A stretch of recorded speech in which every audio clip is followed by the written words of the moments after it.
Labadiena, labas vakaras Lietuva, labas vakaras, labadiena Kaunas. Su jumis sveikinasi, kas vyksta Kaune. Bendruomenė, žiūrovai ir visi čia susirinkę žmonės. Sveiki, mielai, noriu dar kartelį prisistatyti. Aš Andrius Janušauskas ir jūsų laukia labai įdomi diskusija, renginys, kuris vyksta Kauno širdyje, miesto sode, šalia nuostabaus baro Godo, o taip pat mes turėsime fantastišką laiką, artimiausias keletą valandų, taip kad būkite pasijungę. Mes šiandien kalbam apie labai svarbius dalykus tarp vaikų savijautos, tėvų lūkesčių ir mokytojų realybės. Kokia yra mokykla šiandien? Na, o taip pat prieš tai dar norėčiau paminėti, kas yra Kaunas gyvai. Tai gyvų miesto pokalbių ciklas, kuriuo norime kviesti kauniečius kalbėtis apie temas, kurios iš tiesų paliečia mūsų kasdienybę. Neformaliai, ne iš tribūnos, o gyvai su žmonėmis, kurie mato problemą iš skirtingų pusių ir gali pasidalinti realia patirtimi. Šiandien tema švietimas. Tema, kuri aktuali ne tik mokykloms ir mokytojams. Ji aktuali tėvams, vaikams, bendruomenėms ir visam miestui. Tai yra šiuo atveju Kaunui. Manau, ir visai Lietuvai. Tai iš esmės, mokykla nėra atskira sala. Ta mes tikrai norime pabrėžti. Tai vieta, kurioje labai aiškiai atsispindi, kaip jaučiasi mūsų vaikai, kaip bendrauja suaugusieji ir kaip veikia visa bendruomenė. Mėly bičiuliai, norėčiau pristatyti mūsų šios nuostabios pokalbių paletės dalyvius. Tai KTU Vaižganto progimnazijos direktorė Rūta Songailinė. Labas vakaras. Labas vakaras. Taip pat Kauno Aušros gimnazijos muzikos mokytojas Dainius Druskis. Labas vakaras. Ir taip pat Lietuvos moksleivių sąjungos Kauno padalinio pirmininkas Ignas Pavlovičius. Sveiki visi. Labai malonu. Pirmas dalykas, aš asmeniškai ir mūsų visa komanda labai norėtų padėkoti jums už dalyvavimą. Tema tokia, kuri paliečia kiekvieną mūsų. Aš pats esu tėtis, jūs esate mama, mokyklos direktorė, jūs esate tėtis, jūs būsimas tėtis. Tai, žodžiu, kalbam apie švietimą, apie mūsų visų ateitį ir mūsų svarbą. Tai gal pradėkime nuo tokio lengvo starto. Norėčiau vis dėlto jūsų paklausyti vienu tokiu žodžiu arba sakiniu, atsakykite. Kokia ta mokykla šiandien? Rūta. Labai gyva, labai dinamiška. Ir nemažai įtampos ten yra. Įtampėlės reikės išnarplioti. Gerai. Dainiau. Aš norėčiau paprieštrauti, kaip tik daugiau įtampos yra. Ir užstrigusi šiek tiek. Ok, Ignai. Turbūt įvardinčiau labiau kaip greitis ir lygiai taip pat įtampa arba nerimas. Nerimas, nežinomybė dėl ateities toks, ar ne? Neaiškumas. Man tokie iškart raktažodžiai asocijuojasi su tuo, ką aš ką tik girdėjau. Sistema keičiasi ir mano toks klausimas, ar sistema spėja keistis.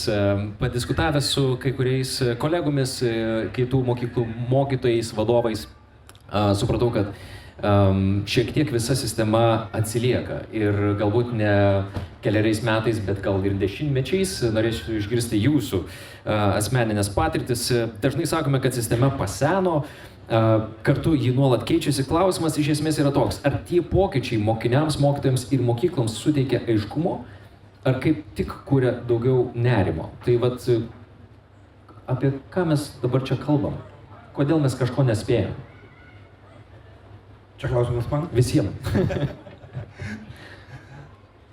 Aš gal pradėčiau kaip mokytojas praktikas. Taip, tai yra daugeliu atrodo mes esame ir užstrigę, bet kartu užstrigę tai, kad nespėjame. Labai daug naujovių, tos naujovės nespėjimas perteikti, jau pradedant nuo naujų programų. Tai yra, kada pateikiamas naujos programos, bet dar neišleisti vadovėliai, tai jau parodo, kad mes jau truputėlį stovime, o gyvenimas juda. Tai tas aiškumas mokykloje, jisai truputėlį siūbuoja ir yra užstrigęs tame, kad aišku būtų mokytojui, mokiniui ir tėveliui, tai dar daug reikia nuveikti. Jūs, kalbant apie naujasias technologijas, tikrai neturėjote omeny išmaniosios lentos, ar ne? Bet kokiu atveju, kaip mokytojas laviruoja tarp programos tempo ir vaikų realių galimybių? Ar yra momentų, kur pats mokytojas gali šiek tiek pakeisti kažkiek tai tos programos dalies, pats sprendžia, kas labiau reikalinga, kas mažiau? Taip, iš dalies mokytojas sprendžia, nes jis įveda pamoką, bet programa yra programa, ją norima įgyvendinti maksimaliai. Tai su tuo tempu ir nelabai suspėja įgyvendinti visų programų, kas yra būtent turima būti pateikta mokiniui. Tai todėl tas sviravimas mokytojo kartais nespėjimas, bėgimas, suspėti yra labai sudėtingas. Ignai, iš tavo pusės norėtume pasiteirauti, mes prieš šią diskusiją tiesiog netgi kalbėjom apie krūvį, tą tokį neaiškumą, truputėlį. Kokia yra ta situacija? Kur mes nespėjom su mokiniais? Tai bendrai mes kaip organizacija renkam moksleivių nuomonės ir pastoju ar nacionaliniu mastu, ar Kauno miesto mastu mes galime matyti, kaip iš tikrųjų sunku moksleiviams. Lygiai taip pat atrodo su tuo naujų mokymosi kursu yra kaip eksperimentas, vietose, kur net yra įveliamos klaidos į egzaminus, lygiai taip pat tos kursos, kur net ir mokytojai nespėja prisitaikyti. Ir kadangi jis toks platus, būna moksleiviai, tiek mokytojai nespėja jo išmokti ir kai reikia rašyti egzaminus, kyla labai didelis klausimas, kaip viską išmokti, netgi kai dabar yra įterpiami klausimai, kur net nėra mūsų kurse. Tai lygiai taip pat, kai ruošiasi moksleiviai tiems egzaminams, kadangi yra ne vienas ir jiem reikia mokėti kuo daugiau, kuo labiau ir kai yra jis taip išplėstas, mes pastebėjome, kad moksleiviai jaučia labai didelį nerimą ir dabar jaučiasi lyg mokykla ne vieta, kur galėtų kažką išmokti, o bendrai tiesiog kaip atsiskaitimus ir tai ne visada reiškia iškalti atsakymus, o per kitus būdus gauti geresnį pažymį. Ok. Gerbiama direktorė, Rūta, kiek mokykla gali amortizuoti sistemos pokyčius, iš esmės? Atsiprašau už savo balsą smėlinį. Tos pokyčius, kurie yra sisteminiai, juos labai sunku yra amortizuoti. Tu turi spėti kartu su jais. Galbūt liūdesys yra tame, iš tikrųjų vejasi sistema naujus dalykus, bet vis pavėluoja truputėlį. Ir besivydama padaro klaidų. Dėl programų sutinku, jos yra beprotiškai didelės, plačios ir manyčiau, čia pasiekmė to, kad tų programų sudarime per mažai dalyvavo mokytojų praktikų ir per daug iš tikrųjų šitos srities, turiu omeny to dalyko ekspertų ir jų lūkesčiai iš mokinių ir suvokimas, koks yra dabartinis 7-tokas ar dabartinis 10-tokas, yra turbūt keliais dešimtmečiais pasenęs galimai. Bet jeigu kalbant, kiek mokykla gali sustabdyti, tikrai gali. Tai va čia viena iš vadovo tokių misijų yra. Tas toks tolerancija neapibrėžtumui, tu nežinai kartais, koks pokytis tave ištiks, o kartais paskutinę dieną prieš rugsėjo 1 būna netgi tokių dalykų pokyčių ugdymo plane.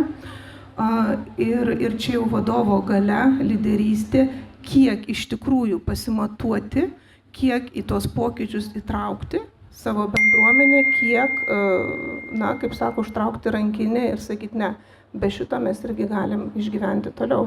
Šiaip yra tokia tendencija mokyklose, mes jau grįžtam kartais prie klasikinių, senų, patikrintų dalykų ir kartais, žinokit, ta lenta su kreida, jinai nėra blogis. Ir vadovėlis popierinis irgi nėra blogis. Aš labai norėčiau pailsinti savo akis nuo ekrano, o kalbant apie kreidą ir tiesiog juodą, žalsvą ar kokią nors tai spalvos lentą, tai man jau tokiam amžiui nostalgija, aš norėčiau grįžti visai į mokyklinį suolą. Kalbant apie tam tikras diskusijas, aš irgi šiek tiek pasidomėjau, kokios yra nuomonės viešojoje erdvėje ir girdėjau tokių komentarų iš, suaugusių jau žmonių, iš, nenoriu sakyti mano ar kažkokios tai konkrečios kartos žmonių, bet šiandieninis jaunimas tingi, namų darbai tik tai su dirbtiniu intelektu, jie visko pertekia. Ką tu norėtum atsakyti tokiem komentatoriam, Ignai? Čia pirmas klausimas, ar darai namų darbus su dirbtiniu intelektu? Prisipažinsiu, tikrai būna atvejų, kada tiesiog nespėjom dėl to, kad lygiai taip pat stojant universitetus vertina ne tik tais pagal mokyklos pažymius, bet ir ką darai už mokyklos ir lygiai taip pat kompetencijų lavinimui ir ką nori toliau daryti gyvenime, dažniausiai būna moksleiviai lygiai taip pat kažkokias užklasinės veiklas turi. Ir kadangi tas kursas yra toks išplėstas ir yra labai daug pamokų, ypač nuo 1 iki 10 klasių, kai dar negali pasirinkti dalykų, gaunasi tiesiog visko nespėja išeiti ir sėdi jau naktim, 3, 4 ryto ir jau tenka pasinaudoti dirbtinio intelekto padaryti tam tikrus darbus. Yra buvę. Yra buvę. Bet kokiu atveju aš dar norėčiau pasiteirauti jūsų, o iš savo asmeninės pusės. Ignas, žinau, kad tikrai daug dirba surenkant medžiagą, darant visokiausias apklausas ir siunčiant tam tikrus duomenis į savivaldybę.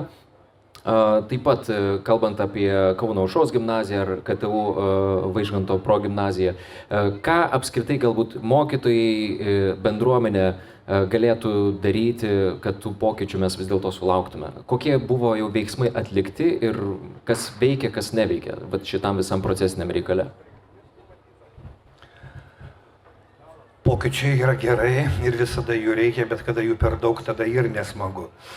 Tai jeigu kalbant apie tos pokyčius gimnazijose, progimnazijose, tai galiu pasakyti, daug kas nauja įdiegiama, bet ar veiks, laikas parodys, kaip ir su dirbtiniu intelektu. Aš jau 30 metų darbo stažo turiu, galiu pasakyti vieną dalyką, tai yra mes pradėjom, kaip ir sakoma, nuo kreidos ir juodos lentos, tai nuo nusirašinėjimo ant lapelio, paskui technologijos pažengė jau nuo telefono nusirašinėjom, o dabar paprasčiausiai nusirašinėti nebereikės, nes dirbtinis intelektas tai viską padarys. Bet ateitis parodys, kaip iš tikrųjų tas bus ir kaip suveiks toliau. O mokykla, gimnazija ar progimnazija, jinai visada turi būti judėjime. Nors, aišku, kaip ir sakoma, turime kartais sustoti ir pamastyti. Kaip sakoma, klasika yra klasika. Taip, tai yra ir čia turėtume pamastyti, kur mes kartais nubėgam. Tai gal pasakyčiau apie tas naujoves, jos savaime ateina ir jos savaime diegiasi. Ir jaunimas net atsineša tas naujoves, net kartais mokytojai atsilieka vienu žingsneliu. Tai kas bus ateityje, pamatysim ateityje. Taip, Rūta. Aš norėčiau kalbėti apie balansą pokyčių. Dabar kažkaip pokytis mes žiūrim, kad tai labai didžiulis pliusas arba didžiulis minusas, kuris kelia mums nerimą. Bet iš tikrųjų kiekviena bendruomenė turi įsivertinti, kiek jai reikia to pokyčio. Ir vėl atsigręžiant į vadovą, kiek tavo bendruomeniai reikia to pokyčio. Ar tai mados klausimas, švietime yra labai daug tų pokyčių, kurie yra madingi. Ar tai yra vadovo ambicija? Ir kartais įvyksta mokyklose, kad tai yra tik vadovo ambicija daryti kažkokį pokytį nepasimatavus. Ir atsitinka taip, kad pradeda bėgti mokytojai, subyra bendruomenė, nes jie tam pokyčiui buvo nepasiruošę, nes iš tikrųjų tai bendruomenė galbūt nereikia. Tai tas pokytis iš kur? Ar tai yra sisteminis pokytis, kur tu turi priimti ir jį adaptuoti savo bendruomeniai, ar tai kyla iš pačios bendruomenės? Patys geriausi pokyčiai, tai ateinantis iš apačios. Tai yra, vaikams yra poreikis tam pokyčiui, mokytojų yra poreikis pokyčiui, bendruomenė visada transformacijoje yra vienokio ar kitokio. Pokyčiai, jie visada vyksta. Mokykla yra nesibaigiantis procesas. Kas įsivaizduoja, kad ten kažkokia ramybė oazė, absoliučiai klysta. Mes esam nuolatiniam procese. Bet kur tenka bendrauti ir su edukologais ne Lietuvoje dirbančiais, tai neseniai su Nyderlandų nuolatinio tobulėjimo metodika lektorė mokymus tokius turėjo. Kas jie stebina Lietuvos švietime, tas mentalas. Mes vienu metu darom be proto daug pokyčių ir projektų. Ir labai paprastai parodė. Stiklinis indas įkišo vieną balioną ir bando įgrūsti antrą. Nu ne, kol tu įgrūsi antrą, tas pirmas tau susprogs arba antras. Tai taip pas mus vyksta kartais su tais projektais, pokyčiais. Mes maksimalistai ir norim vienu metu padaryti labai daug dalykų, kur dažniausiai perdegam patys arba perdeginam kitus. O viso to įkaitas Ignas yra. Bendruomenė. Gerai, bet kokiu atveju, kai yra tiek daug visokiausių dalykų ir nuolatinis procesas ir begalė informacijos ir kai kada tikrai moksleiviai pats stebėdamas savo sūnų paauglį tikrai galiu pastebėti, kad kartais ilgai pasėdi prie tų pačių namų darbų ir kartais tai gali kaltinti savo neteisinglingą dienotvarkę arba kažkokius tai kitus procesus. Bet vėlgi mes norime pabrėžti, kad taip pat ir jūs, gerbiami, kas vyksta Kaune žiūrovai, galite rašyti komentarus. Mes bandysime galbūt suspėti vieną kitą klausimą, atrinktą klausimą ir paklausti ir užduoti mūsų pokalbių paletės svečiams. Na, o taip pat per tą visą bėgimą, lėkimą kartais nukenčia mūsų pagrindinis žmogus. Tai yra vaikas, paauglys, moksleivis, studentas. Ir čia kyla natūralus klausimas. Ar mes kartais pati mokykla gali labai gerai identifikuoti atitinkamą situaciją, problemą, kas vyksta su vaiko vidiniu pasauliu. Nes kartais atrodo, kad iš tėvų pusės akmenukas jiems, kad nuvežiau į mokyklą savo vaiką ir mokykla turi pasirūpinti mano vaikų iki 5 ar 4 valandos vakaro. Iš esmės. Įdiegti jam visas programas, įdiegti gero elgesio modulius. Na, o jeigu vaikas blogai elgiasi, kaltas mokytojas arba mokykla. Aplinka, žodžiu, kalta. Tai iš esmės, apie tą vaiko savijautą norėčiau truputėlį grįžti ir šiek tiek užkabinti dar vieną labai svarbią temą. Rūta, su jumis plačiau apie tą įtraukųjį ugdymą. Kaip tik dabartinės mokyklos susiduria su atitinkamu krūviu ir situacija, kai reikia labai balansuoti ant tokios plonytės virvės ir išlaikyti tą pusiausvyrą ir balansą. Tai ar mokykla šiandien turi pakankamai įrankių ankstyvai pagalbai? Ir kas geriausia veikia? Specialistai, klasės vadovas, bendruomenė, aiškios taisyklės ar pasitikėjimas? Man atrodo, iš mano asmeninės pusės kartais iš tėvų trūksta pasitikėjimo institucija, tai yra mokykla. Ką jūs manot? Iš tikrųjų, pasitikėjimo trūksta mokykla ne tik tėvams, trūksta ir įvairiom institucijom pasitikėjimo mokykla, mokytojų. Ir dėl to mokykla patiria labai daug įtampų, turi tiesiog teikti ataskaitas, turi auditą įvairūs tikrina ir taip toliau. Nes kas dabar virsta, šiek tiek šeimos institutas perduoda savo visas pareigas mokyklai ir mokykla tampa ir maitinimu rūpinamės, ir higiena, ir sveikata, ir mokslu, ir emocijom, ir socializacija ir staiga pradedi suprasti, kad o tada tėvai, šeima, o iš tikrųjų taip turėtų būti. Ugdymas, auklėjimas, pagrindinis vyksta šeimoje, o mokykla yra tik partneriai. Bet čia dar viena turbūt atskira diskusijom tema. Jeigu kalbėt dabar apie pagalbą vaikui, apie įtraukųjį ugdymą, tai tokie yra keli aspektai. Įtraukusis ugdymas tai yra apie kokybišką ugdymą kiekvienam vaikui. Tai yra ir specialių poreikių turinčiam vaikui, ir ypatingai gabiam vaikui. Tai turiu pasakyti, kad didžiausias fokusas, kai mes kalbam apie įtraukųjį ugdymą, yra tik specialių ugdymų poreikių vaikai. Itin gabūs vaikai vis kažkur atsiranda paraštėse, tai sukyla institucijose, subūrė grupę, lyg tai pradeda kurt kokias metodikas ir palieka tos vaikus. Ir kai kalbam apie įtraukųjį, dažnai spaudoj pasigirsta, kad problema specialių poreikių vaikai. Nėra jie problema.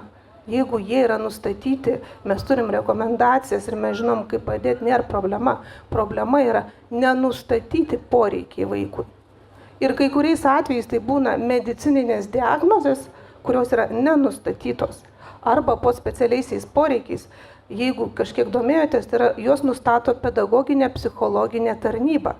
Vadinasi, tai yra mokymosi sunkumai arba tam tikros negalios, jeigu yra medicininė pažyma ar ne. Bet labai dažnai po to dėmesio kažkokiu tai sutrikimu slepiasi medicininė diagnozė, kuri nenustatyta. Va čia ir įvyksta visos tos žirklės, peiliai, tokie karšti įvykiai, apie ką rašo spauda, todėl kad medicina visiškai nebendradarbiauja su švietimu. Ir keliamas tas klausimas nekartą buvo ir, BDR'as, dar kažkas. Tai kai tėvai atėję į tarnybą gaus visas paslaugas vienam langelyje, ir medicininės, ir pedagoginės, ir psichologinės, ir kai mes galėsim nustatyti realius to vaiko poreikius, tada ta pilna pagalba ir bus suteikta vaikui. Nes mokyklose dirba mokyklos psichologai, ne medicinos psichologai. Medicininė pagalba mokyklose nėra teikiama. Tai tas momentas, kas labai svarbu visiems suprasti. Mokykla ne gydymo įstaiga. O vaikų, kuriems reikia medikų pagalbos, tikrai yra labai daug. Ačiū Jums labai. Ignai, kalbant apie tavo bendruomenę, apie patį tave, kokie ženklai kartais pasirodo, kad mokiniams darosi per sunku, ar pats susidūrė su tokiais atvejais? Bendrai galiu tikrai pasakyti iš asmeninės patirties, dar kai buvau pradinėse, kai buvo per lengvos užduotis ir turėjom kartoti vis tas pačias užduotis, kai jau pasidarė nuobodžios ir po to po metų, po 2 jau gavosi tiesiog nebeįdomu ir noras nedaryti, kadangi nėra prisitaikoma prie moksleivių pati sistema, kai vaikas gali daug greičiau adaptuotis, o vieni lėčiau, nes neturi tos pagalbos, yra labai sudėtinga. Ir labai galima matyti iš moksleivio, kai yra iš tikrųjų blogai, tai yra perdegimas, dažnai būna ir pažymių kritimas vien dėl to, kad nespėja adaptuotis ir lygiai taip pat būna moksleivių, prie kurių neadaptuoja pati sistema ir galų gale jie pasiduoda mokslu, tikisi, kad jiem kitaip kažkaip išeis, kadangi jie nesugeba, ne tai, kad nesugeba, bet nebuvo suteikti įrankiai, pagal kuriuos galėtų mokytis geriau arba save išpildyti, nes yra tikrai moksleivių, kurie nori gauti tų žinių, kurie nori mokintis ir suprasti. Bet kai yra bent iš moksleivių, kur mes girdėjome problemos, kad yra tiek iš mokytojų, tiek iš tėvų nusiskundimų, kur prie jų pačių nėra prisitaikoma, lygiai taip pat yra išrinkami tie mokiniai, kur geriausiai mokosi, kaip favoritai. Ir tada moksleiviam patiem nėra kažkokios motyvacijos mokintis, nes ir būna dažnai ir mokytojai neturi tos motyvacijos mokinti, kadangi patys yra perdegę nuo pačių sistemų, kurios yra paruoštos. Tai automatiškai klausimas. Dainiau, jums, gerbiamas mokytojau. Ar pastebėjot, kad kartais jūs susidurite su situacija, kad jau jūs neduodat pagalbos mokiniui, bet jau turit spręsti šeimyninę problemą? Kartais būna tokių dalykų. Kad jau ateina vaikas su tokia demotyvacija jau iš namų ir matot, kad jau čia problema nėra pamoka ar įgautos tam tikros žinios, o tiesiog ateina su tam tikra nuostata būdų ir panašiai. Taip, teisingai, tai yra mokytojas jau dabar turi būti ir psichologas, ne tik žinių perteikėjas, bet esmė yra ir tokia viena baisesnė, tai kad pas mus apskritai visuomenėje tai yra viskas stumiama buldozeriu, tai yra ypač švietime, tai yra pradedant nuo egzaminų, tai yra kiekvieni metai vis egzaminai keičiasi, tai yra kiekvienais metais vis tas 12-okas bandomasis triušis. Nežinia, kaip čia tas egzaminas, dabar vėl tarpiniai atsirado, įtraukusis ugdymas atsirado. Čia tai iš viso, kaip ir gerbiama Rūta kalbėjo, tai yra bėda, yra didžiulė, tai yra kada mokykloms atiduodama į rankas, o kada mokytojas tai pačiupinėja praktiškai, yra toksai dalykas, kada mokosi labai gerai ir kitą turi tramdyti. Mokykla paprasčiausiai nepasiruošusi yra tam. Nėra nei pilnai specialistų, kad įtraukti tą mokinį su negale, įtraukti į pamoką ir jisai būtų kartu lygiavertis su kitais. Taip, tada yra gabesnių mokinių pažymiai krenta, mokytojas nuleidžia rankas, lieka vienas, nes tai yra tu turi padaryti. Tai atsiranda toksai užburtas ratas, kur nuleista mums ir mes turime tai daryti. Bet ar veiks toliau ateityje, nežinia. Bet dabar mes šitam dalykui esame visai nepasiruošę. Kalbant apie tokią svarbę ir aktualią problemą, ko jūs norėtumėt? Pasiūlymas, sprendimas, ką jaučiat savo dabar širdimi, nes vis dėlto jūs atstovaujat tą profesiją, kuri yra prestižinė, pašaukimo prasme. Mes prestižiniai jau nuo 25 metų jau turėjome. Oficialiai. Taip, ir aš tikrai, prisimenant ir savo laikus, ir tikrai galiu nukelt kepurę už visus žmonės, kurie dirba mokytojais, dirba švietime, dirba mokyklų vadovais, nes tai yra be galo atsakingas darbas. Iš tikrųjų, tai ten yra mūsų valstybės ateitis. Ir norėčiau nuoširdžiai jūsų paklausti, kokių sprendimų norėtumėt, kokių pasiūlymų, kokių variantų, galbūt jūs turit kažkokį sprendimą, mes dabar galim, žinot, lengvai, hipotetiškai pafantazuoti.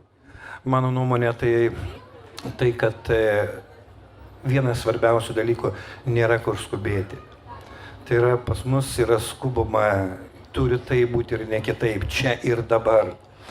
O esmė yra, tai yra palengva galima. Aš nesu prieš būtent įtraukųjį meną ir būtent vaikus įtraukti ir apskritai visus kitus dalykus, bet esmė tai yra palaipsniui tą padaryti. Pirma, sukurti bazę.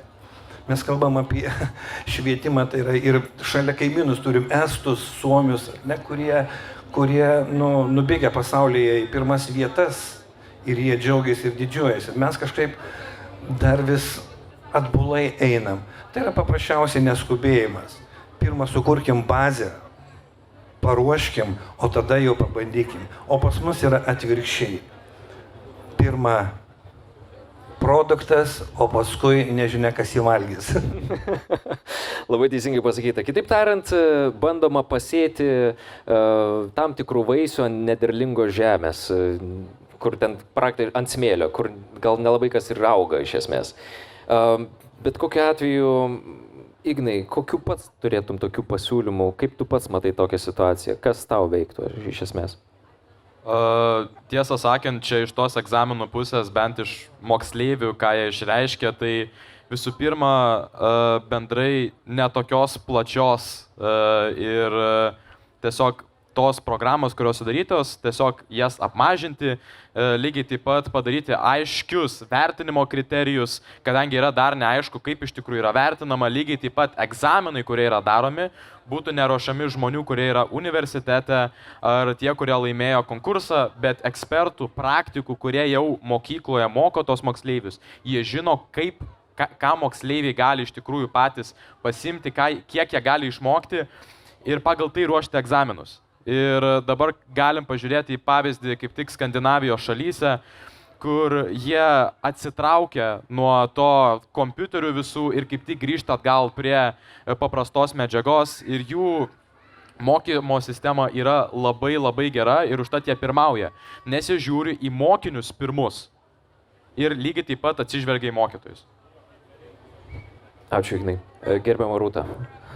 Aš dar esu ne tik vadovė, bet mama, kaip minėjot, ir 4 vaikų mama, o vienas iš tų vaikų yra specialiųjų poreikių, tai aš galiu labai drąsiai turbūt ir labai su asmeninė patirtimi kalbėti apie specialiuosius poreikius. Pati idėja, jinai yra teisinga, įtraukusis taip jis turi būti. Bet reikia įtraukti tuos, kurie nori būti įtraukti ir kurie gali būti įtraukti, nepažeidžiant kitų teisę į mokslą, į saugią aplinką. Kai kuriais atvejais ta įtrauktis, man taip atrodo, tam tikrą prasme diskriminuoja vaikus, kurie negali būti bendrojo lavinimo mokyklose, triukšme, tam nuolatiniam pokytyje, amžinoj sensoriniai perkrovoj, jiems daug geriau būtų mokytis kur kas labiau kameriniai aplinkoj, bet jos tiesiog tokios nėra. Nėra tokių mokyklų, kur galėtų vaikas, nebent tai yra privati mokykla. Aš kalbu, pavyzdžiui, apie vaikus turintis autizmo spektro sutrikimus. Jiems yra labai sudėtinga, nes gyvenimas mokyklų yra labai dinamiškas. Tai turbūt kalbėčiau apie tai, kad nereikia bijot diferencijuoti. Dabar tas įtraukusis visiems tarsi vienodai. Tai yra neteisinga. Negali būti vienodai visiems, kai poreikiai yra skirtingi. Vadinas, ir turim duoti skirtingai. tam pačiam vaikui turinčiam didžiulį mokymosi potencialą sudaryti tą saugią aplinką, kaip minėjai, nuo 1 klasės nenosi ir nekartoti, kas yra, ir nebausti jo, skiriant kuo daugiau užduočių, nes mokytojas labai patogus vaikas, padaryk dar vieną tą. Ir tiek tą vaiką tiesiog užverčia, kad jis geriau tada sakys, aš nieko nedarysiu, arba aš nežinau, kad nereiktų dirbti daugiau. Ne įdomiau, nesudėtingiau, o daugiau dažniausia gabiesiems skiriam, o vaikus, kuriam sunkiai sekasi, kartais ir apleidžia. Tai vis tik labai norėtųsi, kad švietimo politikoje atrastų drąsesnės tos diferencijavimo. Jeigu vaikai matematikos lygis 5 ateina pas mus, sakykime, progimnaziją iš labai skirtingų mokyklų, ir tikrai labai norėtųsi tos vaikus tiesiog pagal jų lygį pasiskirstyti grupės ir dirbti tame tempe. Ir tada labai gražiai vaikas sieks pagal savo galimybės rezultatus visus, o ne įmesti tą mokytoją ir kad ir padėjėjų yra ir skirstyti pamokos turinį į 7-8 lygius. Realiai pralaimi visi šitoj situacijoje. Tai aš už diferenciaciją, už drąsesnį sąlygų įvairesnių sukūrimą vaikam, o ne suvienodinimą. Kad būtų sukurtos sąlygos jiems. Taip. Keliaukim prie dar vieno esminio klausimo, mūsų pokalbio paletė jau keliauja į pabaigą, bet noriu paliesti dar labai svarbią temą apie mokytojo autoritetą ir tėvų lūkesčius, nes kiek esu pabendravęs su mokytoju, tai kartais atrodo, wow, kokių istorijų tik tai būna. Kalbu labai nuoširdžiai, nes bet kokiu atveju kartais vaikai mėgsta pakaltinti visus, tik tai ne save. Tėvai mėgsta pakaltinti visus, tik tai ne save. Ir viso to taikinyje atsiduria mokykla ir bendruomenė, ir specialistai. Tai labai jautri tema. Klausimas, gerbiamas Dainiau, ar mokytojas šiandien gali būti reiklus ir kartu saugus, ir ką norėtumėte, kad tėvai geriau suprastų apie mokytojo darbą? Nes atrodo, tam tikros konkrečios žinutės čia trūksta. Taip, mokytojas yra ir tėvai, pats mokytojas ir dar administracija ir valdžia. Tai yra laviruoti tarp šitų 3 dalykų yra labai sudėtinga, bet turbūt atėjo tas čėsas, tas laikas, kada jau sunkiausi mokytojai yra su tėvais. Man asmeniškai, ko trūksta apskritai pas mus visuomenėje, tai yra pasitikėjimo pačių mokytojų. Jeigu būtų pasitikėjimas mokytojų, aš manau, išspręstų daugelį problemų. Tai yra, jeigu mokytojas, tarp kitko, teko važinėti ir pabūti vienoje mokykloje, tai mes ir paklausim, kodėl taip pas jūs tėvai nelenda, ar jūs gaunat skambučių arba dar kažkas. Sako, žinot, mumis tėvai pasitikė. Tai jeigu tėvai pasitikė mokytojų ir jie žino, kad vaikas jo užtikrintai yra saugus, saugiai mokamas, tai tada viskas ir puiku.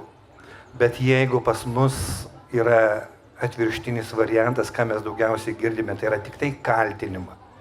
Pas mus iš vis yra, kaip visuomenės mentalitetas turbūt yra toksai, mes visur viską norime ką daryti, kaltinti. Tada ir vaikas kaltina, tada ir tėvai. Net išgirsti tokių dalykų, tai yra, kada vaikas šneka tėvų kalbą. Ai, sutvarkysim, padarysim, viskas bus gerai. Tai va čia tada susiduri su tokiu dalyku ir dar pagalvoju, kad tik nepaskambintų tas tėvelis ar mamytė. Paskambina jums po 8 valandos vakaro kažkas? Oi, tai čia 8 dar tik darbymetis. Taip, tai teko iš tėvų sulaukti ir 10, ir 11 skambučių vakare. Palaukit, bet jūs dar tik tai muzikos mokytas. Kas darosi su lietuvių arba anglų kalbos mokytas? Aš nežinau, ar jie miega. Gerai. Rūta, kaip čia šitoje situacijoje? Ar jaučiat, kad tėvams trūksta šiokio tokio pasitikėjimo? Aš galiu, taip, kol jūs pagalvosite apie savo mintį, aš savo vaikams ir kitiems mokiniams esu pasakęs, jūs žinot, kad jūsų 130 ir mokytas negali pristaikyti prie kiekvieno jūsų individualiai.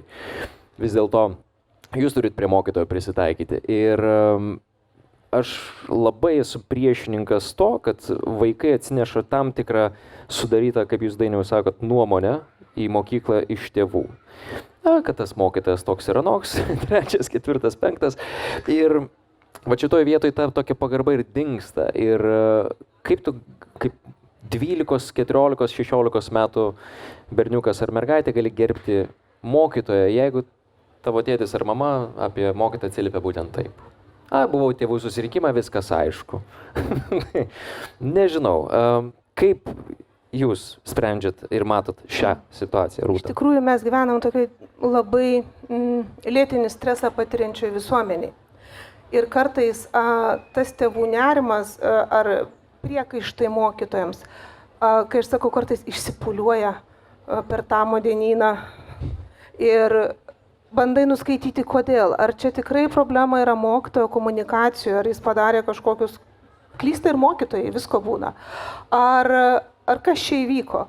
Ir dažniausiai tai būna tiesiog tėvai patiria didžiulį nerimą, kuris, tarp kitko, tas jaučiasi nuo pandemijos laikų, kad visuomenė tokiam ilgam, lėtam strese yra. Ir tai į tos kasdienybės įvairias situacijas kartais iššauna tokiais netikėtais fejerverkais. Kas yra labai svarbu? Mokytojo nepalikti vieno. Ir bent savo mokytojams visada sakau, gavot laišką, niekada tą pačią dieną neatsakykit. Nes paskui gailėsitės kitą dieną, ką parašėt. Niekada. Pasirašykit Word'e, kitą dieną paskaitykit, tą pirmą dieną parašykit, ką norit, viską, ką galvojat. Kitą dieną jau kitom akim pažiūrėkit, prasicenzūruokit. Jeigu stringat, būna tokių piktybiškų tikrai, aktyviai tėvų, ateikit kartu sėdam ir parašom, ir sudėliojam tą atsakymą. Jeigu reikia, kviečiamės. Šitoj vietoj mokytojui labai reikia palaikymo. Ir kas dar svarbu, apskritai kurti tą tėvų bendruomeniai kultūringo bendravimo nuostatas. Kai ištinka tokie dalykai, pasikviesti tuos tėvelius ir kalbėti. Dabar žiūrėkit, mes visi esam dėl jūsų vaiko. Būti vaiko pusiai vadinasi nebūti prieš mokyklą. Būti vaiko pusiai, būti kartu su mokykla. Nes tokių paauglių kaip jūsų, ypatingų, jautrių, truputį palepintų, truputį keistų ir visokių, mes jų turim kelis šimtus. Ir ten, kur matom, kad raudona lemputė, va čia peržengta riba, mes kviečiam, sakom. Taip, normalu, kad paauglys būtų laimingas 12-15 metų, aš tada sakyčiau diagnozę, jeigu jis tai kiekvieną dieną vaikšto laimingas. Nes normaliai funkcijos, tokios smegenys įvyksta tam tikri procesai, dopaminai neįsiskiria, jie tokie, durys trinkt, akys virst, viskas blogai ir tai yra normalu. Bet yra tam tikros ribos, kada vaikas perlipa, kur jau reikia sakyti ne. O čia tai jau taip negalim. Ir aš taip neleisiu elgtis su mokytojais, su darbuotojais. Nes tie patys darbuotojai, mokytojai yra kažkieno mamos, tėčiai. Ir jie ateina į mokyklą ne tam, kad būtų žeminami kitų vaikų. Taip negalim elgtis. Nori, kad elgtųsi su tavo tėvais taip? Ne. Kodėl tada mano mokytojas tai turi patirti? Tai čia labai svarbu ta bendra sinergija. Ir tada su tėvais kalbėtis, kad mes ne į karą einam. Mes visi čia esam dėl jūsų vaikų, nes mokykla ne apie vadovą, ne apie mokytojus mokykla. Mokykla yra apie vaikus. Ir niekada mokytojas nenorės vaikui blogo, nes jau dirba šitą darbą, tai vadinasi, jis įmyli vaikus. Labai gerai žinutė. Galim paploti, iš tikrųjų. Galim paploti, publika. Ačiū Jums labai. Keliaujame prie pat pabaigos. Labai trumpai, prieš pat pabaigą norėčiau paklausti Jūsų. Vienas konkretus dalykas, kuris jau dabar pagerintų mokyklos atmosferą. Iškart, sekančią dieną, mūsų, kas vyksta Kaune, žiūrovai, tėveliai, moksleiviai, išgirsta tokį patarimą vieną iš mūsų šių 3 nuostabių žmonių ir pritaiko iškart praktikoje. Patampa praktikais ir nuo rytojus pagerėja gyvenimas. Gerai, būkime optimistai, nuo pirmadienio. Per savaitgalį galbūt pokalbis įvyksta ir jau nuo pirmadienio kitos savaitės pagerėja gyvenimas. Ką reikėtų daryti? Visų pirma, stebuklų tikrai nebus.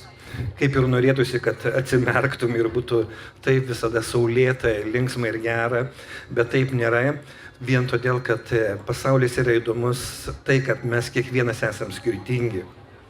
Jeigu mes visi pradėtume mąstyti vienodai, nebebūtų įdomu ir nebūtų ką veikti, net ir į mokyklą eiti, nes visi mąstytume vienodai. O dabar yra žmogus kiekvienas su savo charakteriu, vaikas su savo charakteriu, tėvelis, administracija su savo charakteriais. Tai yra, kada susipina tiek spalvų, tiek gamų, tai yra padaryti to stebuklo iš karto per vieną dieną neįmanoma. 30 nepriklausomybės metų darom tą stebuklą. Tai yra gal ne mūsų kartai, gal ateities kartoms, aš manau, tai yra vis tiek pasaulis gerėja, ne tik blogėja.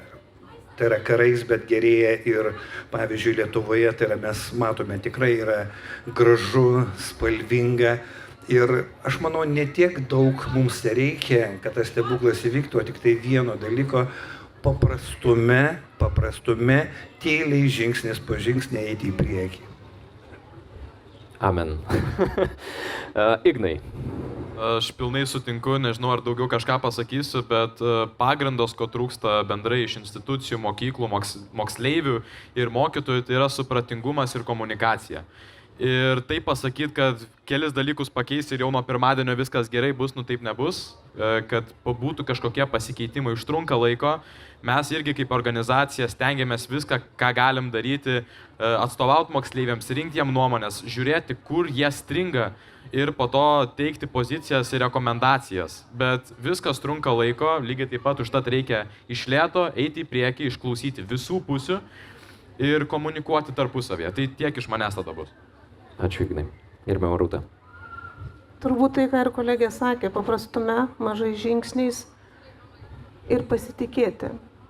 Visiems pasitikėti mokykla, nes čia tikrai ateina žmonės, kurie jaučia prasme, būdami su vaikais ir juos ugdydami.